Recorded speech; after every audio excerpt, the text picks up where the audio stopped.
No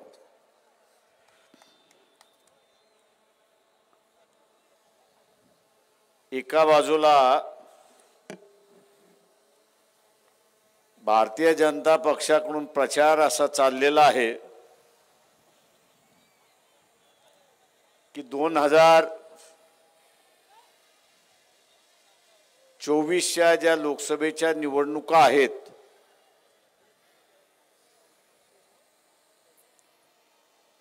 या निवडणुकांमध्ये आम्ही असणारा 318 324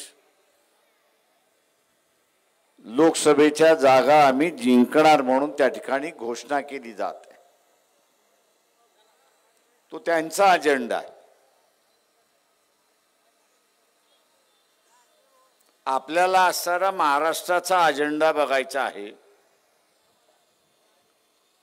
आणि तो म्हणजे महाराष्ट्रातल्या 48 लोकसभा जागेपैकी किमान 30 लोकसभेच्या जागा या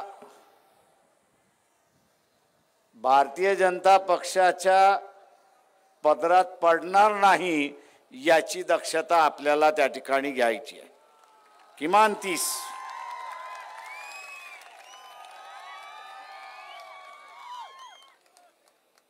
त्यांनी संकल्प केला, आपणही संकल्प करायचा आहे,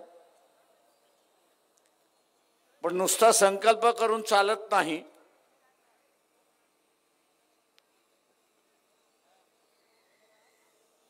तर इथे आपली बाजू खरी ठरवायची असेल,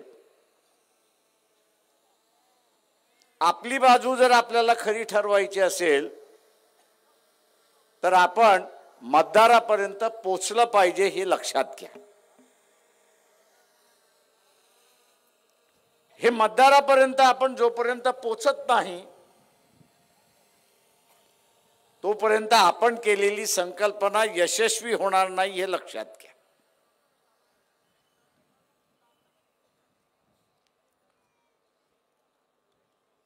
आता ही संकल्पना यशस्वी करायची असेल तर या सरकारच्या विरोधातला मतदार कोण आणि आपल्या बाजूने मतदान कोण करू शकतो याचं पहिल्यांदा आपल्याला आकलन करावं लागणार आहे। इथे सगळ्यात अस्वस्थ किंवा असुरक्षित हा जर कोण असेल तर कंत्राटदारीवरती, सरकारी कंत्राटदारीवरती लागलेला कर्मचारी हे आपण लक्षात घ्या।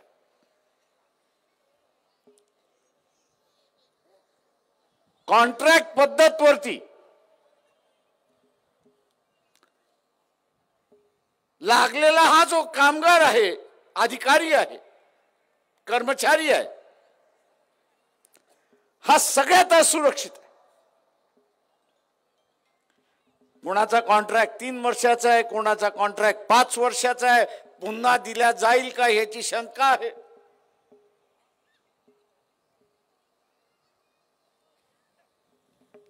एकदा तिशी ओलांडली की शासन म्हणते आम्ही तुम्हाला घेऊ शकत नाही।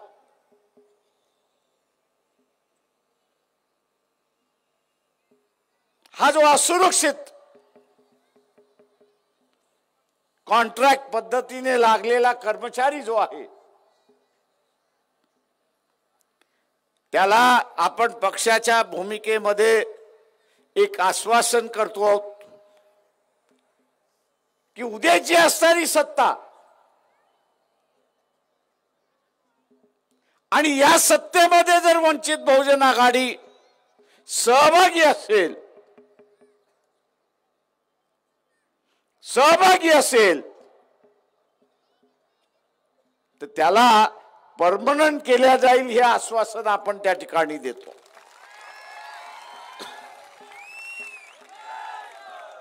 तेव्हा हा जो मतदार आहे तेव्हा हा जो मतदार आहे,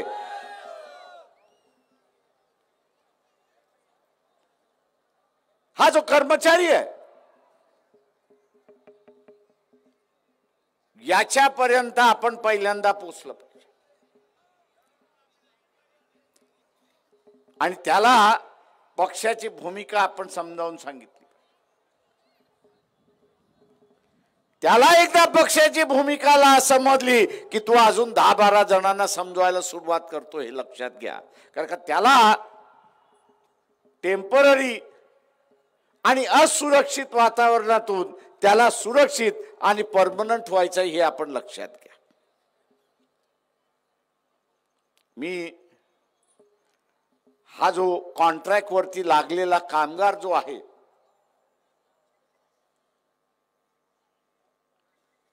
हा एका प्रकारचं नव्यानं असणारा मनुस्मृतीचा उल्लेख केला, त्याच्यातला एक भाग आहे.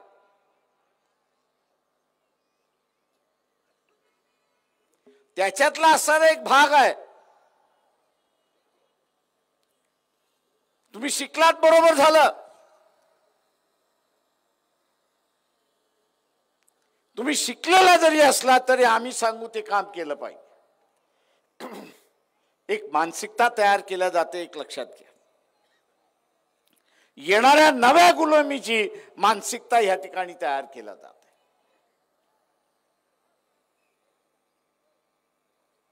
आणि या मानसिकतेला खत पाणी ही कॉन्ट्रॅक्ट पद्धत त्या ठिकाणी टाकते.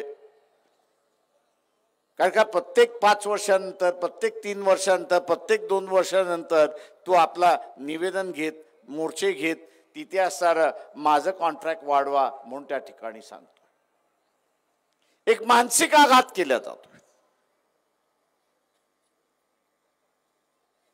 देश स्वतंत्र झाला, संविधानाने सांगितलं की इथला असणारा जो कोणी कर्मचारी असेल,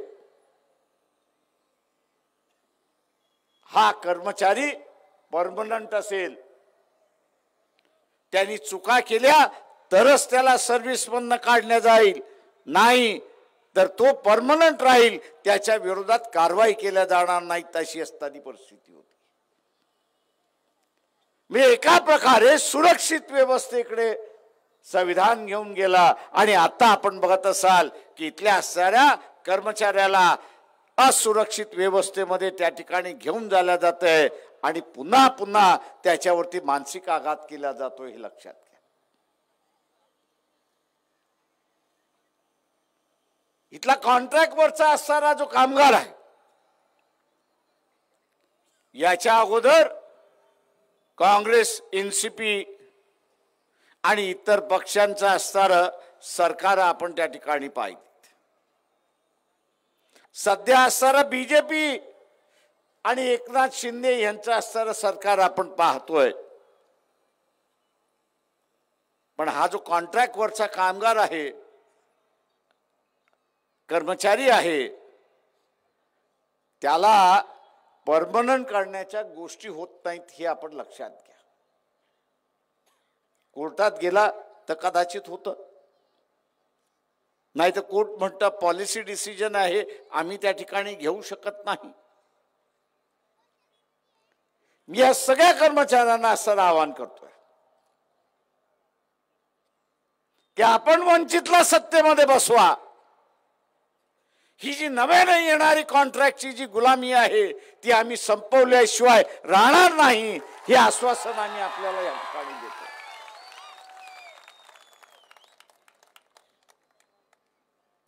एक दुसरा वर्ग आहे,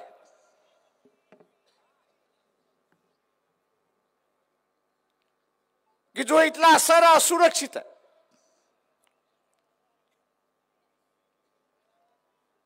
आणि तो म्हणजे दिल्लीमध्ये जो शेतकरी, दिल्लीमध्ये जो शेतकरी वर्षभर आंदोलन करत होता, त्या शेतकऱ्यांचे प्रश्न,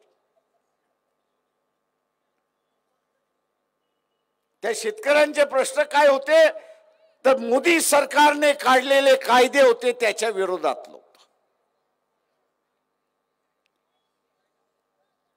बांधावरती व्यापारी माल विकत घेऊ शकतो हा कायदा होता.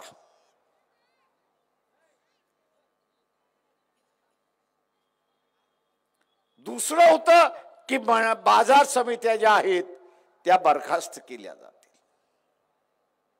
आणि शेतकरी असं म्हणत होता की व्यापाराच्या विरोधात मला लढता येणार नाही, टिकता येणार नाही, आणि म्हणून हे केलेले कायदे आपण परत करा.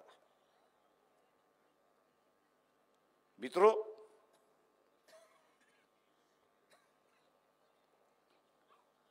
आज जर आपण पाहिलं, आज जर आपण या ठिकाणी पाहिलं की केंद्र शासन हमी भाव हे जाहीर करते, पण बाजारामध्ये व्यापारी त्या हमी भावापेक्षा कमी भावाने त्याचा माल विकत घेतो. आणि या व्यापाऱ्याने आता असा नवा लुटण्याचा मार्ग सुरुवात केला. हमी भावापेक्षा कमी भावाने घेऊन तो एका बाजूला शेतकऱ्यांना लुटतोय आणि दुसऱ्या बाजूला हाच व्यापारी जो शहरामधला ग्राहक आहे, खरेदी करणारा आहे, वर्ग आहे, त्याला तो लुटतोय. आपण एक लक्षात घ्या. भारतीय जनता पक्षातले असणारे आमदार खासदार यांना असणारं आवाहन करतो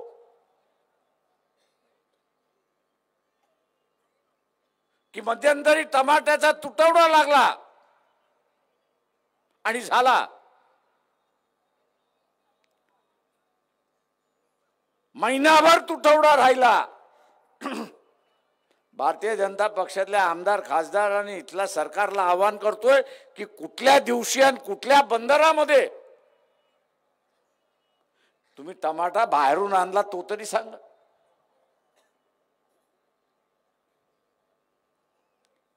तुम्ही टमाटा बाहेरून आला तो तरी सांगा. कुठली बोट आली नाही, कुठला बाहेरून टमाटा आला ना. आणि हे व्यापाराचं सरकार आहे, हे सर्वसामान्य माणसाचं सरकार नाही. इलेक्शन आलं, फंड पाहिजे आणि म्हणून टमाट्याचा तुटवडा केला आणि महिन्याभरामध्ये या शासनाने 18,000 कोटी सामान्य माणसाचे लुटले, हे लक्षात घ्या.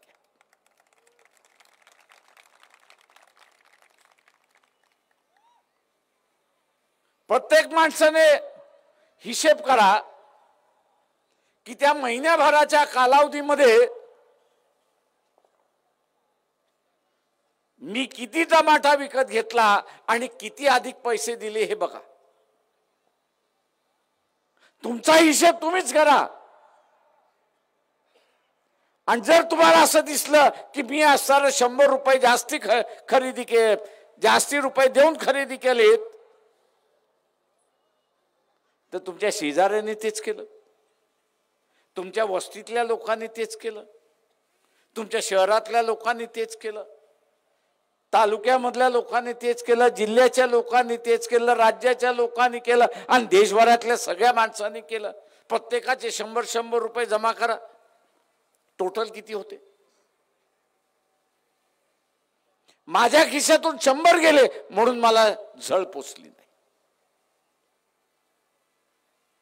पण प्रत्येकाचे 100 रुपये आपण असणारे केले तर या व्यापाऱ्याने टमाटा शॉर्टेज करत, त्याचा तुटवडा करत 18,000 कोटीचा लूट केली आहे, हे आपण असणारं लक्षात घ्या. आणि शासन काय म्हणत होते? तुटवडा आहे तर आम्ही काय करणार? शासन आहेच त्याच्यात आधी की तुटवड्याच्या वेळेस लोकांच्या बाजूने उभं राहिलं पाहिजे, त्यांच्या लूट होणार नाही हे त्यांनी बघितलं पाहिजे. पण हे शासन सरळ सरळ लूट होऊ देत होती, अशी असणारी परिस्थिती आहे. तेव्हा ही लुटारूंचं सरकार आहे, ही नवे लूटची पद्धत आहे. आणि या नव्या लूटच्या पद्धतीला आपल्याला सर थांबावं लागेल, हे लक्षात घ्या. आपल्या लक्षात येत नाही. आपल्याला वाटतं महागाई वाढली, आपल्याला वाटतं तुटवडा झाला.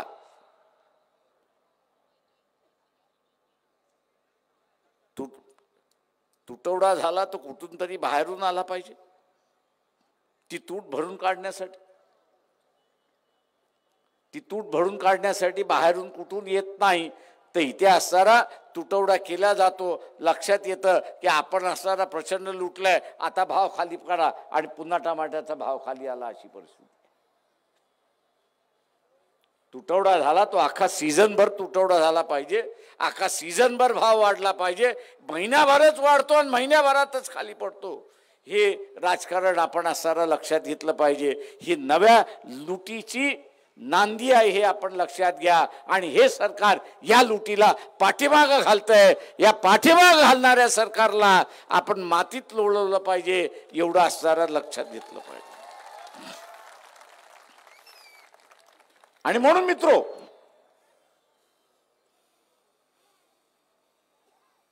हा जो ग्रामीण भागातला मतदार आहे, शेतीतला मतदार आहे, की ज्याचा हमी भावाने माल घेतला जात नाही, हा एक मोठा वर्ग आहे.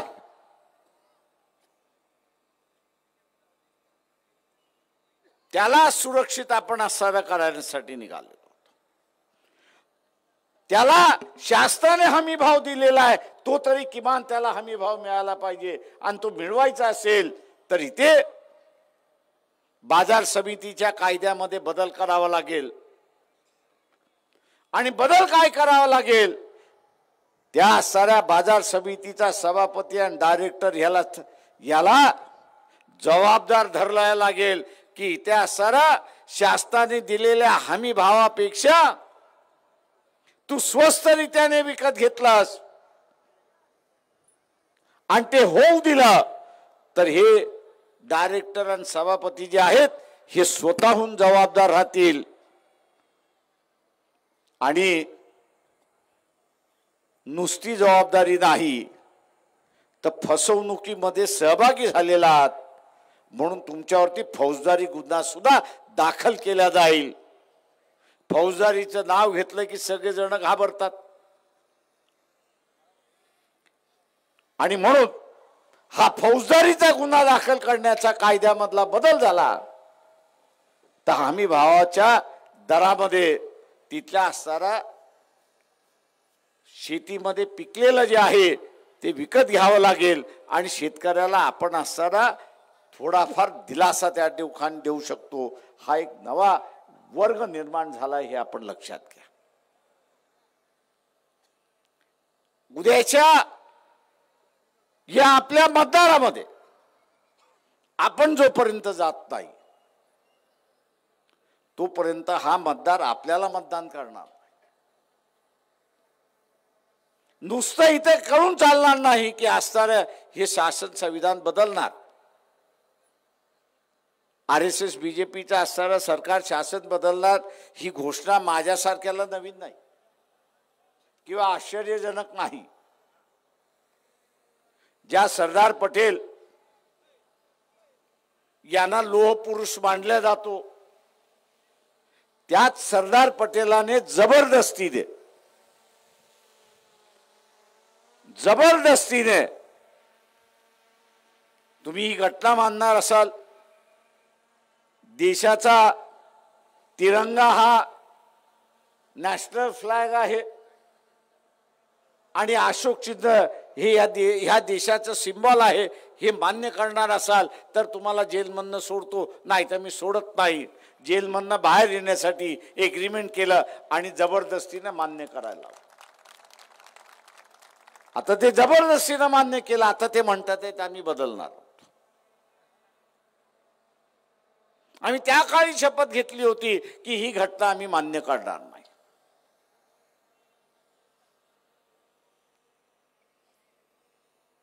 कारण बरोबर आहे, कारण का ही घटना वैदिक धर्मावरती आधारित नाही, तर ही घटना पूर्णपणे संतांच्या विचारसरणीवरती मानणारी घटना ही आपण सारं लक्षात घ्या. हा जुना वाद चाललेला आहे. आणि म्हणून उद्याचा असणारा संविधानिक व्यवस्था टिकली पाहिजे. उद्या ही संविधानिक व्यवस्था टिकली पाहिजे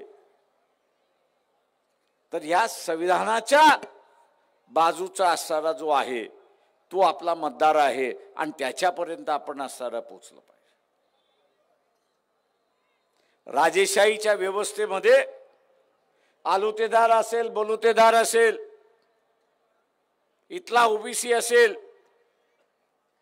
याला चोपदार आणि भालेदार सुद्धा होता येत नव्हता अशी असणारी परिस्थिती. त्याला चोपदारही होता येत नव्हता आणि भालेदारही होता येत नव्हतं. अपवाद फक्त शिवाजी महाराजांचा होता.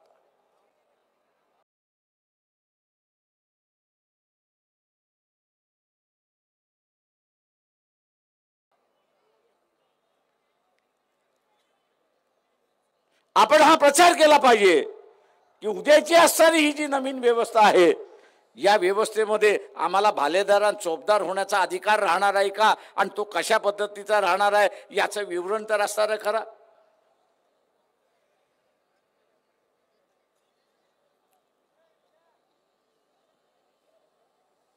आपण जोपर्यंत टार्गेट ओरिएंटेड काम करत नाही तोपर्यंत आपल्याला यश येणार नाही हे आपण असं लक्षात घ्या. उद्याची युती होईल की न होईल हे राजकीय पक्ष ठरवणार नाहीत. ते इथला असणारा रिंग मास्टर नरेंद्र मोदी जो आहे तोच ठरवेल. आता बसल्या बसल्या मी असणारी एक बातमी दाखवत होतो की 21 तारखेला केजरीवालला ईडीने समन्स केलेला आहे, बोलवलेला आहे.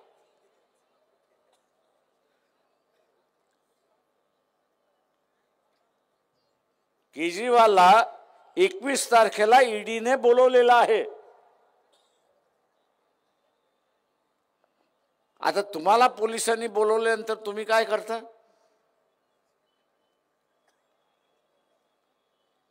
तुम्हाला पोलिसांनी बोलवल्यानंतर तुम्ही काय करता? पोलिसाला म्हणता ना बाबा मला सोडून दे, बघ जरा. आता तो उद्या केजरीवाल सुद्धा तेच करेल.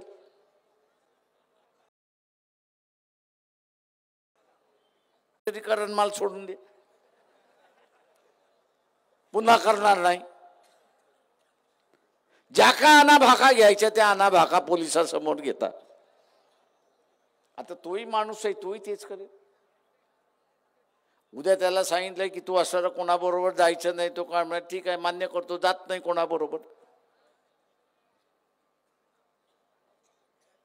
तुम्हाला असं वाटतंय की नाही इथे असताना सगळ्यांनी एकत्र बसलं पाहिजे आणि बीजेपीच्या विरोधात लढलं पाहिजे? भावना ठीक आहे पण वस्तुस्थिती, वस्तुस्थिती हा रिंग मास्टर जो आहे हा रिंग मास्टर कधी हत्तीला उभा करतोय, कधी घोड्याला उभा करतोय, कधी अस्वलाला उभा करतोय, कधी कुत्र्यालाही उभा करतोय. आणि म्हणून या रिंग मास्टरला वाटलं की युती व्हावी तर युती झाली. या रिंग मास्टरला वाटलं की युती नाही झाली पाहिजे तर युती होणार नाही. ही असणारी राजकीय परिस्थिती इथल्या रिंग मास्टरने आणून ठेवलेली आहे. आणि म्हणून आपल्याला सुद्धा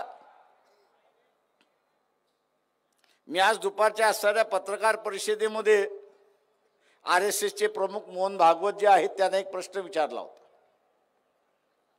उत्तर देतील की नाही याची मला कल्पना नाही, त्यांना उत्तर देण्याची सवय नाहीये. हो मी अधिकृत सांगतोय एक शिष्टमंडळ त्यांना असं निवेदन द्यायला गेलं. ते जिथे जाणार होते तिथे असणारा सगळ्यांना भेटलं आणि सांगितलं की आम्हाला आमचं निवेदन द्यायचं आहे. त्यांनी पोलिसांना सांगितलं की आम्हाला निवेदन द्यायचं आहे का त्यांना ब्लॅक कॅट सिक्युरिटी आहे. निरोप असा आला की RSSने आतापर्यंत कधीही निवेदन कोणाचं स्वीकारलेलं नाही. ते म्हटले अपवाद करा, आमचं स्वीकारा. ते म्हटलं आमची संस्कृती नाही की इथे निवेदन स्वीकारले. तेव्हा मी मोहन भागवतांना विचारतोय की तुमची आणि नरेंद्र मोदी वर्षभरात भेट झाली का याचा खुलासा करा. का दोन हिटलर आहेत. एक संघटनेतला हिटलर आहे आणि दुसरा लोकशाहीतला हिटलर आहे. तेव्हा आम्हाला ह्या दोन हिटलरांची भेट झाली आहे का ह्याची माहिती पाहिजे.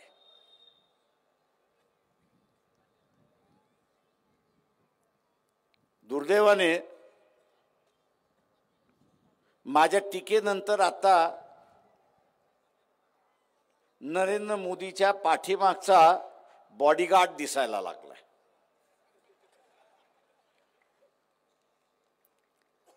का मीच म्हणत होतो की नरेंद्र मोदी हा एकटाच दिसतो, दुसरा कोणी दिसत नाही लाल किल्ल्यावरनं. पण त्यांच्या अगोदरचे सगळे पंतप्रधान बघा, त्या सगळ्या पंतप्रधानाच्या पाठीमागे दोन बॉडीगार्ड त्या ठिकाणी दिसतात. मोदी त्या बॉडीगार्डला सुद्धा घाबरत होता. आणि तो घाबरत याच्यासाठी होता की उद्या त्या बॉडीगार्डचा चेहरा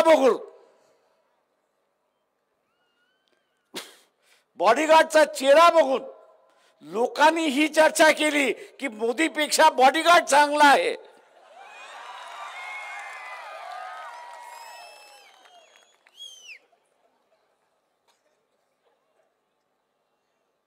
मोदीपेक्षा बॉडीगार्ड चांगला आहे ही चर्चा होईल म्हणून तो बॉडीगार्डलाच दाखवत नव्हता, अशी परिस्थिती आहे.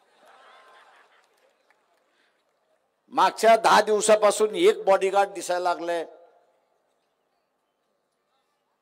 एक बॉडीगार्ड दाखवला जातोय, अशी असणारी परिस्थिती आहे. म्हणजे ज्या माणसाला आपले अंगरक्षक जे आहेत, आपल्या स्वतःच्या सुरक्षितेसाठी आहेत, त्यांना दाखवण्यावरून सुद्धा त्याला भीती वाटते. या माणसाची मानसिकता काय असणार? हा स्वतःवरतीच एवढा प्रेम करतो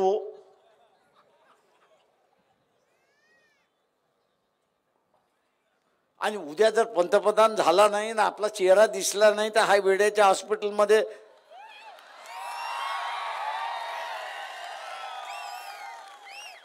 काय का हा एक रोग आहे, मानसिक रोग आहे.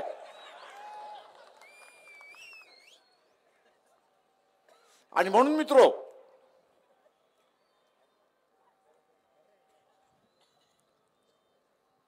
आज जे सांगितलं जातंय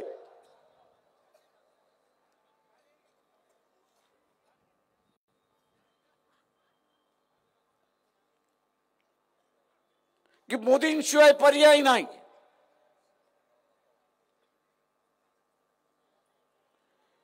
मी त्यांना असं म्हणतो की काय महत्वाचं काम झालं एवढं तरी सांगा.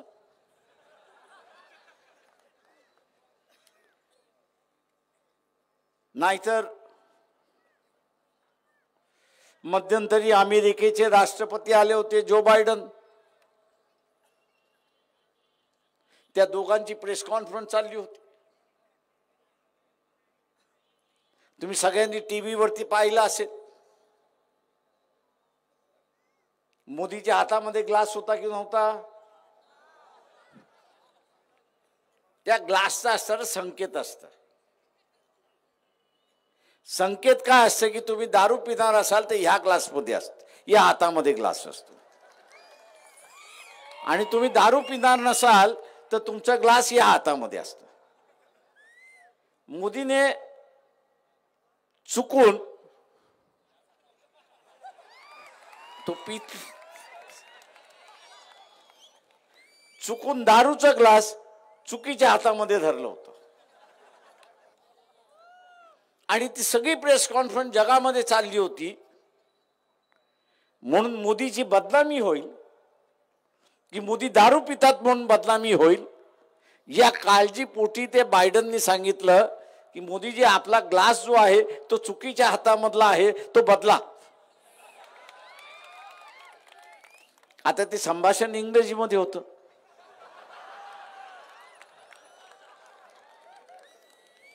बायडन इंग्रजीमध्ये बोलत होता. पुन्हा खोला तुम्ही बघत असाल की तो एकदा नाही तीनदा सांगत होता आणि मोदी आपला 3 वेळा खिकी खिकी खिकी हसत बसला.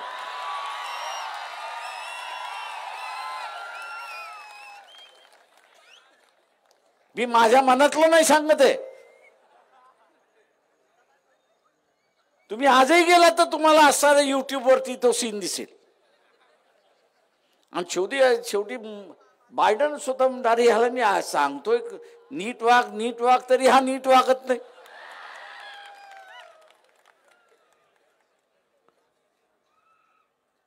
आता असा तीर मारणारा इथल्या असणाऱ्या बीजेपीच्या कार्यकर्त्याला पंतप्रधान पाहिजे असेल तर माझ्या अंदाजाने देशाचं लखलाभ झाला असंच मी त्या ठिकाणी मानणार आहे. आणि म्हणून मित्रो,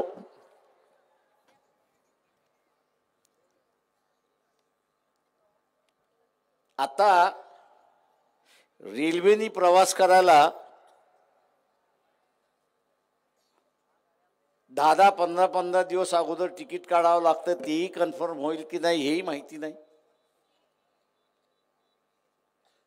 पुन्हा कधीतरी त्याचा असणारा समाचार घेईल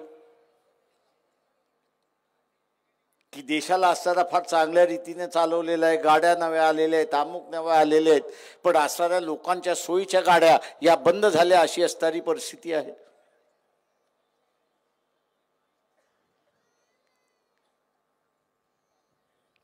एक प्रचार फार जोरात चाललेला आहे.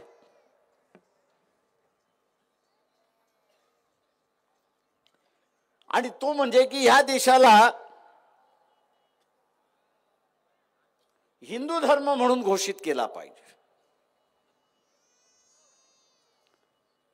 मी या सगळ्यांचं दुर्दैव मानतोय. मी दुर्दैव ह्याच्यासाठी मानतोय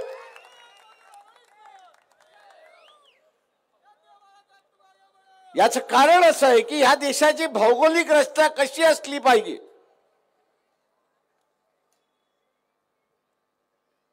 याचा त्या काळचा असणारा विचार फक्त बाबासाहेबांनी केला. ज्यांनी कोणी असणारं थॉट्स ऑन पाकिस्तान हे पुस्तक जर वाचलं असेल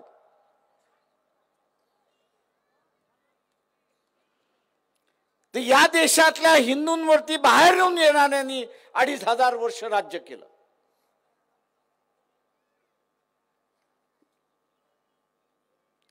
मोगलांनी केलं, ख्रिश्चनांनी केलं, फारसीनी केलं.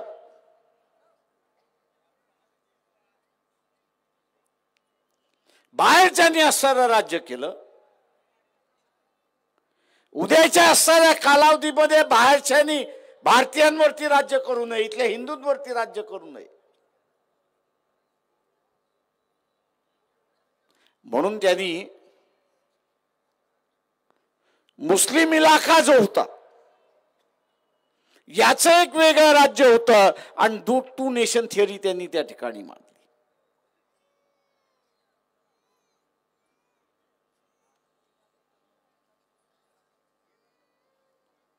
की उद्याच्या असणाऱ्या कालावधीमध्ये भारतीयांवरती बाहेरच्यांनी येऊन राज्य करू नये आणि मग सीमा कुठे असावी आणि ती सुरक्षित कशी राहावी याची असणारी मांडणी केली. आणि आज आपण असणारा बघतो की इथला असणारा भारतीयांचा एक देश म्हणून गेली 70 वर्ष आपण असणारा टिकून राहिले. आता त्याला गालबोट लावायला सुरुवात झालेला आहे. याच 24 तारखेला याच जळगावमध्ये हिंदू जागरण समितीचा असणारा प्रचाराचा मोहीम उघडणार आहे. संविधान बदललं पाहिजे म्हणून तिथं सांगितलं जाणार आहे. हा देश हिंदू झाला पाहिजे म्हणून त्या ठिकाणी सांगितलं जाणार आहे. 80% इथली लोकसंख्या हिंदूंचीच आहे. मी तिथल्या वक्त्यांना असताना फक्त एवढं आवाहन करतो की इस्लामिक कंट्री सांगत असताना मोहम्मद पैगंबरांचं नाव घेतात. ज्या देश ख्रिश्चन आहेत ते असताना येशू ख्रिस्ताचं नाव घेतात. उद्याचा असणारा हा हिंदू देश म्हणून आपल्याला घोषित करायचा असेल तर इथल्या असणारा देव आणि देवता कोण हे तर पहिल्यांदा सांगा. ती काय पूर्वज वेडे नव्हते. ते काय पूर्वज वेडे नव्हते.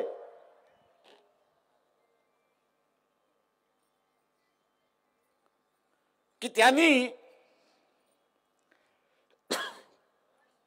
या देशामध्ये धर्म पाळायला सगळ्यांना अधिकार होता.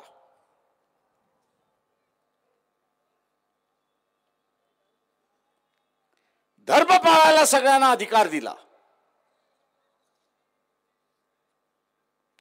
मी मगाशी ज्याचा उल्लेख केला,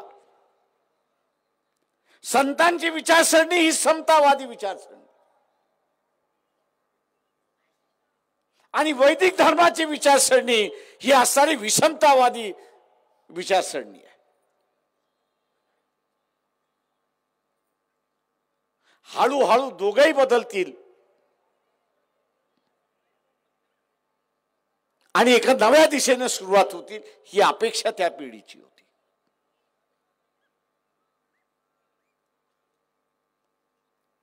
मी मध्यंतरी असं म्हणालो होतो, RSS वाल्यांना म्हणालो होतो की तुमचं असं हे जे कल्चरल नॅशनलिझम आहे ना, सांस्कृतिक राष्ट्रवाद असं म्हणताय, या स्टेजवरती आणि आम्ही वाद घालतो आणि लोकांना निर्णय करू द्या त्याला सांस्कृतिक राष्ट्रवाद पाहिजे की भौगोलिक राष्ट्रवाद पाहिजे याचा निर्णय त्यांना असताना करू द्या. मित्रो,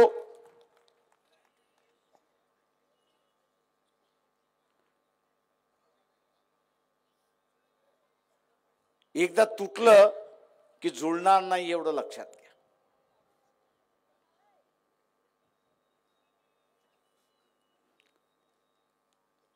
रामायण महाभारताची सिरीज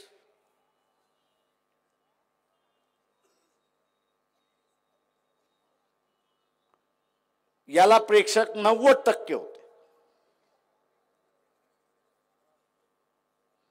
90% होते. पण त्या रामायणाच्या सिरीज मध्ये एक सुप्रीम कोर्टामध्ये पिटिशन घेतली, मी त्यांचा उल्लेख नाही करत आहे,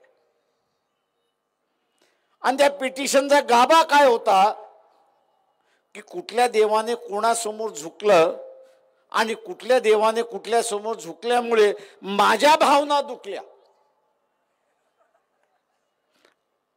आणि म्हणून हा सीन काढून टाका म्हणून ते पिटिशन होतं.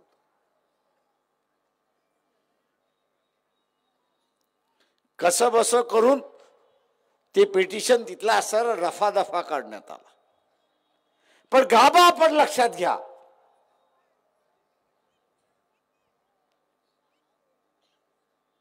गाभा हा आहे की प्रत्येक जण हा कुठल्या नाही कुठल्या तरी देवाला मानतो आणि त्याला तो असणारा प्रमाण मानतो. कदाचित तो एक असेल, अनेक असेल, आणि म्हणून मी असताना म्हटलं की उद्याच्या असणाऱ्या 24 तारखेच्या ह्याच्यामध्ये तुमचा प्रमुख हे तर ठरवा. तुम्ही ठरवला तर उद्या तो ठरवण्याचा वेळ येणारच. हा म्हणणार तो म्हणणार तो म्हणणार तो, पुन्हा भांडणं सुरुवात झाली.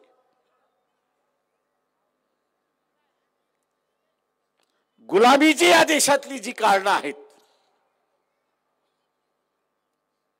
ती ही विभक्तपणाची असणारी कारणं आहेत.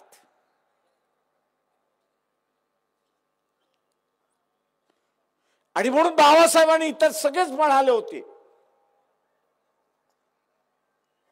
की ज्या भावनेतून इथली माणसं विभक्त होऊ शकतात त्यांना कृपा करून राजकारणाचा अड्डा बनवू नका.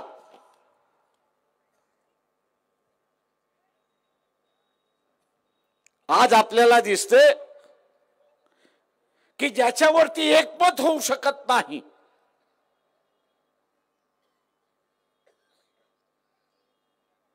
ज्याच्यावरती एकमत होऊ शकत नाही अशा असणाऱ्या विषयाला टेबलावरती आणलेला आहे.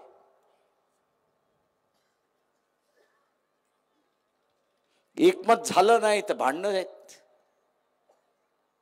भांडणं झाली की भेगा आहेत, भेगा झालं की वेगळं होणार.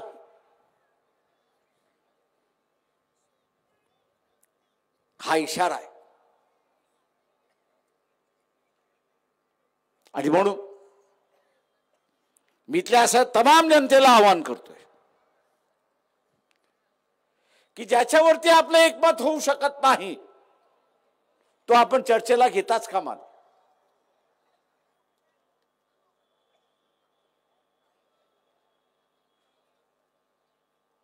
तो आपण चर्चेला घेताच कामा नये. आणि ह्या देशामध्ये माणसांमधला भेदभाव आपल्याला वेगळा करता का. इथे सगळ्या हिंदूंना एकत्र करायचं असेल तर आपण काय वापरतो, एक तर पाकिस्तान तरी वापरतो, नाही तर अँटी मुस्लिम ही तरी आपण वापरतो. इथल्या सर्व हिंदूंना एकत्र करायचं असेल तर पाकिस्तान तरी वापरतो, नाही तर अँटी मुस्लिम आपण असताना वापरतो. इथल्या सगळ्या सवर्णांना एकत्र करायचं असेल तर अँटी रिझर्वेशन आपण असताना त्या ठिकाणी वापरतो.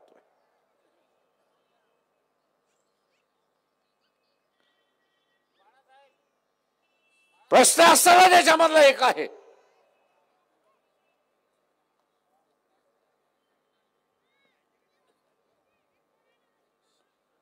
की आम्ही एकत्र येतोय कशावरती,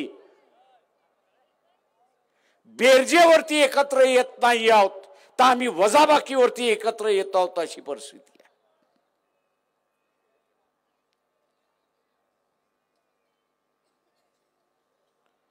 जिथे बेरजेवरती एकत्र येतो तिथं नवीन घडवता येतं, पण जिथे वजाबाकी आहे तिथे फूट अशी असणारी परिस्थिती आहे.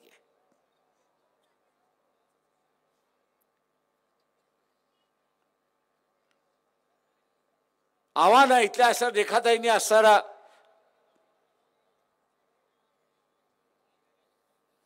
नॉर्थ ईस्ट मधल्या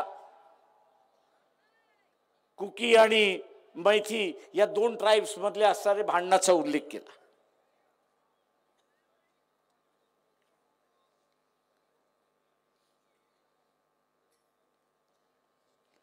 तुम्ही आता ट्राइब मध्ये भांडणं लावायला लागलेला आहात. दुर्दैवाने इथला असणारा खडसेने सुद्धा त्याच्यामध्ये असणारा हात घातला अशी असणारी परिस्थिती आहे. आदिवासींना धर्म नाही, तो हिंदू आदिवासी असेल किंवा मुस्लिम आदिवासी असेल किंवा ख्रिश्चन आदिवासी असेल, त्याला आरक्षण तो आदिवासी आहे म्हणून त्या ठिकाणी मिळतोय. त्यांनी कदाचित ख्रिश्चन धर्म स्वीकारला असेल, त्यांनी कदाचित हिंदू धर्म स्वीकारला असेल, त्यांनी कदाचित मुस्लिम धर्म स्वीकारला असेल. संविधान असं म्हणतंय की तो आदिवासी आहे म्हणून त्याला असणारं आरक्षण आपण दिलं पाहिजे. आता काही आदिवासी मुस्लिम झाले, काही आदिवासी ख्रिश्चन झाले, काही आदिवासी हिंदू झाले, तर त्यांनी धर्मांतर का केलं आणि केलं असेल तर त्यांचं आरक्षण काढा म्हणून असं एक नव्यानं मोहीम या ठिकाणी सुरुवात झाली.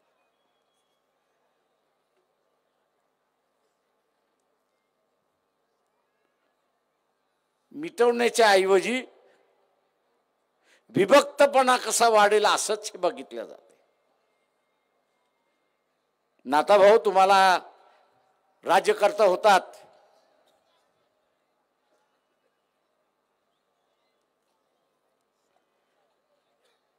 आणि अनेक तुमच्यासारखे राज्यकर्ते आहेत, पण या देशातले किती विद्यार्थी परदेशी शिकायला जातात एवढं सांगा. पोस्ट ग्रॅज्युएशनला जातात ते वेगळे आहेत, ग्रॅज्युएशन साठी किती जातात याचं सांगा. जी काय आकडेवारी बाहेर आलेली आहे, 22 लाख विद्यार्थी बाहेर जातो. ग्रॅज्युएशन करण्यासाठी 22 लाख विद्यार्थी बाहेर जातो. आणि हा प्रत्येक विद्यार्थी 40 ते 50 लाख खर्च करतो अशी असताना परिस्थिती. तुम्ही राज्यकर्ते होतात, शाळा खोलल्या असत्या, कॉलेजेस खोलल्या असत्या, मेडिकलच्या, इंजिनिअरिंगच्या, आर्किटेक्टच्या, वेगवेगळ्या ह्याच्या, IT च्या असणाऱ्या खोलल्या असत्या, ते 22 लाख विद्यार्थी बाहेर गेले नसते.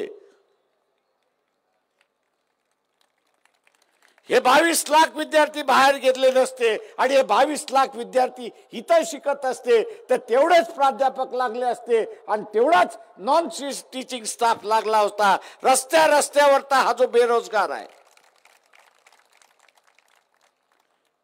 आज रस्त्यावरचा असणारा बेरोजगार आहे, कदाचित अर्धा बेरोजगार हा या शाळेमध्ये लागला असता अशी परिस्थिती आहे.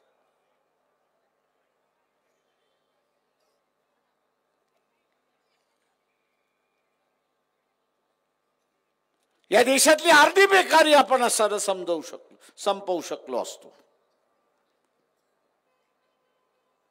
आणि 50 लाखाच्या निमित्ताने या देशाची संपत्ती जे परदेशी चाललेली आहे ती कदाचित आपण थांबवली असती आणि इथले असणाऱ्या गोरगरिबाचा प्रश्न आपण त्या ठिकाणी सोडवला असता.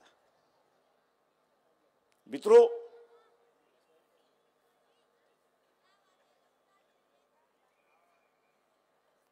विधानसभा आणि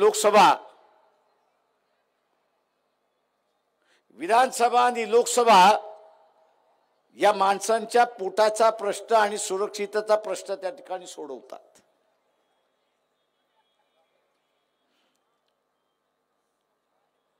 माणसांच्या, लोकांच्या पोटाचा आणि सुरक्षिततेचा प्रश्न त्या ठिकाणी सुटवला जातो, राज्याचा प्रश्न त्या ठिकाणी सुटवला जातो. आज आपण बघत असाल की त्याला धार्मिक आखाडा करण्याचा भाग त्या ठिकाणी चाललाय.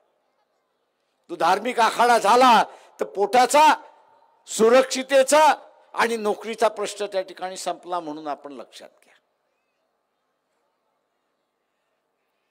आणि म्हणून उद्याची ही बेरोजगारी,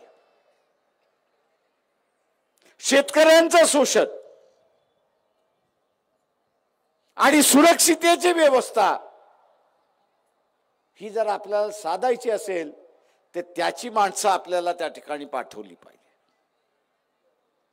आज पाकिस्तान कंगाल आहे.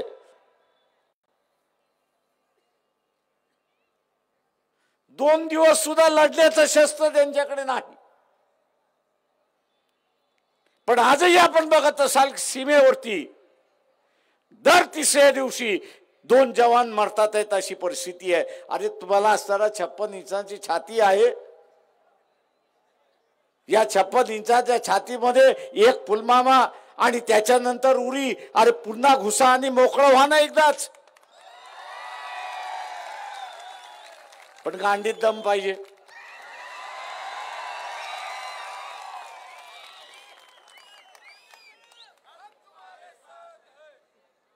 दम पाहिजे. गाठ्या खाऊन चालत नाही. म्हणजे कंगाल पाकिस्तान आहे आज.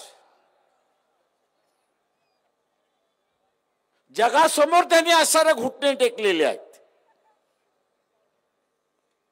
ज्या पाकिस्तानने जगासमोर घुटणे टेकलेले आहेत त्याला तुम्हाला टेकवता येत नाही. कसलं राज्य करताय?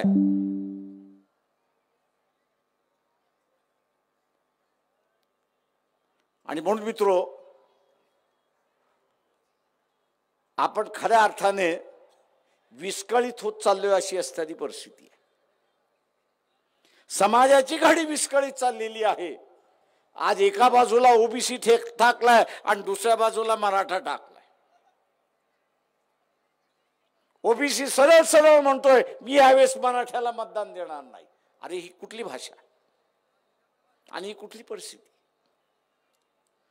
ती ह्या इलेक्शन मध्ये होणार आहे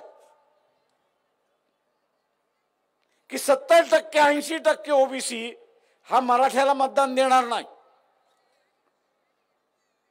आपली ही आपण असणारी ही परिस्थिती बघतोय की हाताबाहेर जा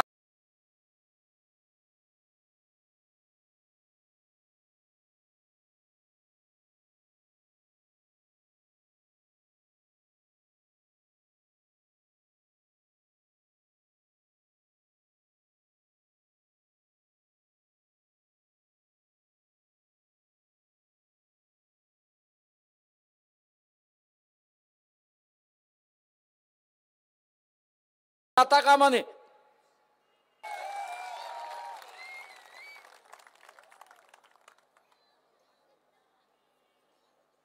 सरकार बैठकावरती बैठका जसे आणि म्हणून जाता जाता मी एवढंच आव्हानामध्ये लोकसभेच्या किमान 30 जागा